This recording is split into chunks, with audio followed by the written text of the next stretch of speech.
तमाम नाज़रीन को ABN न्यूज़ की तरफ से ईद उल फितर मुबारक। मुल्क भर में आज ईद मजहबी अकीदत व एहतराम के साथ मनाई जा रही है। मसाजिद और खुले मैदानों में नमाज के इज्तिमात का इनेकाद किया गया, जबकि तमाम छोटे बड़े शहरों और कस्बों की जामे मसाजिद, ईदगाहों और खुले मकामात पर भी ईद उल फितर की नमाज के इज्तिमात मुनक्किद किए गए। नमाज ईद के बाद मुल्क की सलामती, तरक्की और खुशहाली की खुसूसी दुआएं मांगी गई, जिसके बाद लोगों ने एक दूसरे से गले मिलकर बाहमी रंजिशों को भुलाकर ईद सईद की मुबारकबाद पेश की।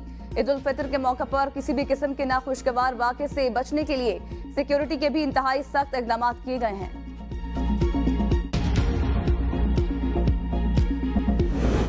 वज़ीर-ए-आज़म शहबाज शरीफ और नवाज शरीफ लाहौर में सदर जरदारी, बिलावल भुट्टो गढ़ी खुदा बख्श में ईद मनाई।